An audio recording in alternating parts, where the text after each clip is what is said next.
हमारे पास क्या है, प्लाज्मा मेम्ब्रेन। जो प्लाज्मा मेम्ब्रेन है उसको सिलेक्टिवली परमेबल मेम्ब्रेन बोला जाता है या सेमी परमेबल मेम्ब्रेन बोला जाता है। क्यों बोला जाता है सेमी परमेबल मेम्ब्रेन? क्योंकि जो प्लाज्मा मेम्ब्रेन होती है ये सिलेक्टिव चीज़ों को ही सेल के अंदर बाहर जाने देती है। ठीक है जी, ये सिलेक्ट करती है, सिलेक्ट करके ही कुछ मटेरियल को सेल के अंदर या फिर बाहर जाने देगी। हर एक मटेरियल को सेल के अंदर या बाहर जाने के लिए अलाउ नहीं करती है, इसलिए इसको क्या बोला जाता है, सिलेक्टिवली परमेबल मेम्ब्रेन।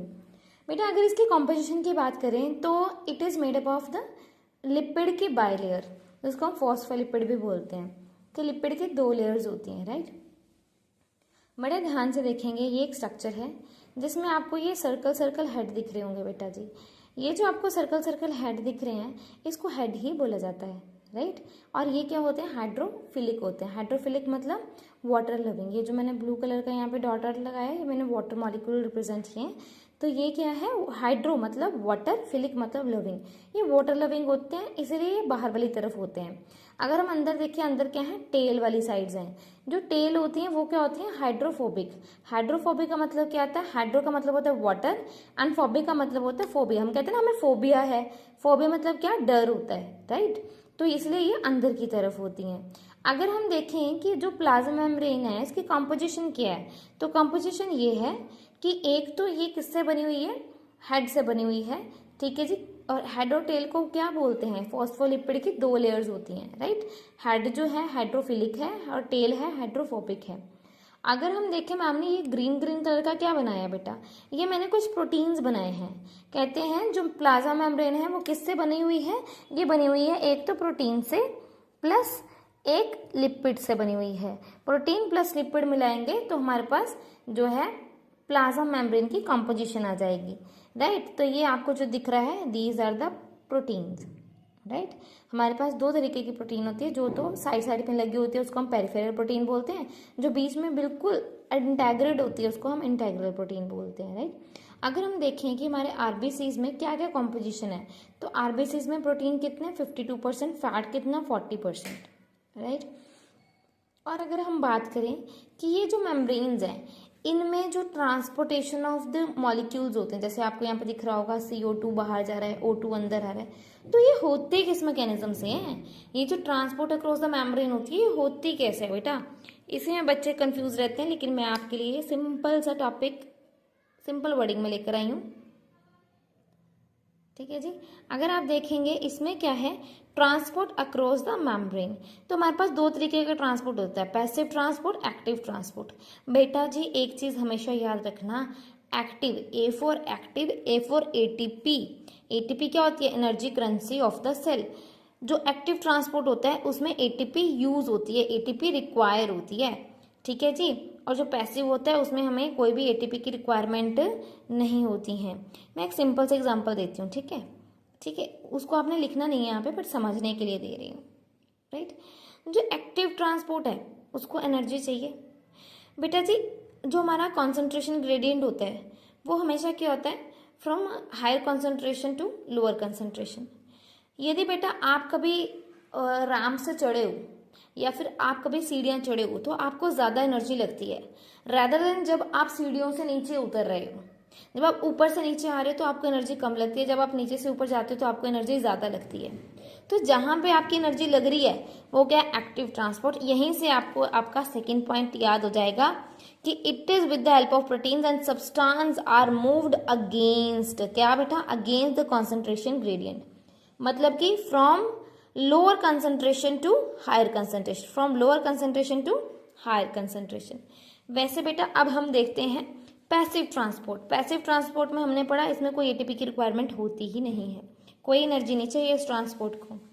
जो सब्सटेंस है वो भी कहना मान के कंसंट्रेशन ग्रेडियंट के साथ साथ चलते हैं। वही मैंने बोला कंसंट्रेशन ग्रेडियंट क्या होता है, from higher concentration to lower concentration. जब हम ऊपर से नीचे आ रहे हैं तो हमें कोई एनर्जी नहीं लग रही है, तो वो क्या हो गया, अलोंग द कंसंट्रेशन ग्रेडियंट। हमारे पास 2 तरह की डिफ्यूजन आती हैं पैसिव ट्रांसपोर्ट में। एक होती है सिंपल डिफ्यूजन। सिंपल डिफ्यूजन का मतलब जैसे आप यहाँ पे कार्बन डाइऑक्साइड एंड ऑक्सीजन देख रहे हैं, कार्बन डाइऑक्साइड सेल के बाहर जा रही है, ऑक्सीजन सेल के अंदर आ रही है। इस तरह के ट्रांसपोर्ट को हम क्या बोलते हैं, सिंपल डिफ्यूजन, राइट। अगर हम बोले फैसिलिटेटेड डिफ्यूजन, ठीक है, इसमें क्या होता है, this transport with the help of protein, मतलब ये कुछ ऐसे डिफ्यूजन्स हैं, कुछ ऐसी ट्रांसपोर्टेशंस हैं जिनको प्रोटीन की रिक्वायरमेंट है। ठीक है, एनर्जी की नहीं, किसकी रिक्वायरमेंट है, प्रोटीन की रिक्वायरमेंट है। जैसे कि चैनल प्रोटीन, कैरियर प्रोटीन, ऐसे प्रोटीन्स की रिक्वायरमेंट है। राइट, अगर आप देखेंगे बेटा इसके बाद यहाँ पे क्लियरली किस चीज़ की रिक्वायरमेंट है, ये मैंने आपको करके दिखाया, सोडियम पोटेशियम पंप वगैरह होते हैं, जैसे आपने फैसिलिटेटिव डिफ्यूजन पढ़ा है जो कि with the help of proteins होती है। तो यहाँ पे चैनल प्रोटीन है, चैनल मतलब जैसे अटल सुरंग की तरह है, ये इसको चैनल प्रोवाइड करते हैं, भाई आपने यहाँ से जाना है, क्योंकि आपको पता जो हेड है, हेड तो लविंग है, वाटर लविंग है, तो ये इसको अपने तरफ ना खींच ले, इसने बाहर जाना हो मान लो, तो उसको एक रास्ता प्रोवाइड करती है जिसको हम क्या बोल सकते हैं, एक चैनल प्रोटीन। ये जो बेटा कैरियर प्रोटीन होती है, ये कैरियर प्रोटीन क्या है, मान लो ये कैरियर प्रोटीन है, ठीक है, एक सेकेंड बेटा मैं बताती हूँ आपको। मान लीजिए ये जो मेरा हैंड है, ये क्या है, एक कैरियर प्रोटीन है, और ये मेरा जो स्केच है बेटा, स्केच, ठीक है, स्केच क्या था, useful substance which is required by the cell. ये इसने कैरियर प्रोटीन ने ऐसे इसको कैरी किया, ठीक है, और ये रोटेट हो गया, रोटेट होके अंदर वो है ना इसका साइटोप्लाज्म, ये अंदर सेल को ऐसे दे दिया और वापस खाली ही ऐसे रिलीज हो गया। फिर कुछ यूजफुल सब्सटेंस लेगा, घूम जाएगा, अंदर रिलीज करेगा, फिर वापस से चला जाएगा। राइट, तो ये चीज हो गई। चलिए, तो ये इसकी किसकी एग्जांपल है, डिफ्यूजन की दो एग्जांपल्स हैं। वैसे अगर हम जर्नली देखें डिफ्यूजन और ऑस्मोसिस में क्या डिफरेंस होता है, जो ऑस्मोसिस होती है वो हमेशा वाटर की मूवमेंट होती है, कोई भी फ्लूइड की movement through the semi permeable membrane from the region of higher concentration to lower concentration. जैसे कि अगर हम रेजिन वाटर में रख दें तो वो स्वेल हो जाएंगे, उसी तरह से डिफ्यूजन है। डिफ्यूजन क्या है, movement of solid liquid gas any kind of state of matter from the higher concentration to the lower concentration. जैसे कि डीओ स्प्रे, जिस एरिया में आपने डीओ स्प्रे किया वहां पे हायर कंसंट्रेशन है, ठीक है, जहां पे नहीं अभी तक नहीं स्प्रे किया वहां पे लो कंसंट्रेशन है। तो देखा पूरे थोड़ी देर में फ्रेग्रेंस पूरे रूम में हो जाती है, मतलब from higher concentration to lower concentration क्या हुई है, डिफ्यूजन ऑफ गैस हुई है। प्लास्टिड, प्लास्टिड क्या होता है, मैं हमेशा से अपने बच्चों को याद करवाती हूँ, P for plant cell, P for plastid. Plants में प्लास्टिड होता है only in the plant cell and euglenoids, इनमें ही आपको प्लास्टिड देखने को मिलता है। हम में, ह्यूमंस में, यूकैरियोट्स में, अगर हम बोलें यूकैरियोट्स में सिर्फ प्लांट सेल में, यूग्लिनोइड्स में आपको प्लास्टिड मिलेगा, आपको एनिमल सेल में प्लास्टिड नहीं मिलेगा। प्लास्टिड भी डबल मेम्ब्रेन स्ट्रक्चर होता है। प्लास्टिड 3 टाइप्स का होता है, you can clearly see, chromoplast, chloroplast and leucoplast. Chloroplast, chromoplast and leucoplast, 3 तरह के प्लास्टिड हमारे पास होते हैं। जो क्लोरोप्लास्ट होता है उसका फंक्शन क्या है, इसको हम ग्रीन पिगमेंट बोलते हैं बेटा, अगर पिगमेंट के बेसिस पे अगर आ जाए डिफरेंस लिखो तो ये ग्रीन पिगमेंट है। और जो क्रोमोप्लास्ट है it is also a pigment of all colour except green. Green के अलावा जितने भी कलर हैं, चाहे येलो है, चाहे ऑरेंज है, ठीक है, रेड है, जो भी पिगमेंट्स हैं वो क्रोमोप्लास्ट के अंदर आते हैं। ल्यूको का मतलब बायो में होता है व्हाइट, तो जो व्हाइट पिगमेंट्स हैं उसको हम क्या बोलते हैं बेटा, ल्यूकोप्लास्ट। फिर आ जाते हैं इसके थोड़े से फंक्शन पे। क्लोरोप्लास्ट ग्रीन पिगमेंट है, ठीक है जी, तो it is a site for the photosynthesis, photosynthesis यहीं पे होगी। क्रोमोप्लास्ट, क्रोमोप्लास्ट क्या बेटा, देखो जितने भी हमारे पास फ्लावर हैं या अदर ऑर्गन हैं प्लांट के, जो भी उनका कलर होता है, अगर हम फ्रूट की भी बात करें तो वो कलरफुल होते हैं ना, उनके कलर के पीछे कौन से पिगमेंट रिस्पॉन्सिबल है, क्रोमोप्लास्ट। राइट, फिर हम बात करते हैं ल्यूकोप्लास्ट की, ठीक है जी। ल्यूकोप्लास्ट व्हाइट कलर की एक हमारे पास प्लास्टिड है, और ये जो आपको देखने में मिल जाएगी अंडरग्राउंड स्टेम जो होती है पोटैटो, ठीक है जी। उसके अलावा बेटा जी आपको ये 3 तरह की होती है।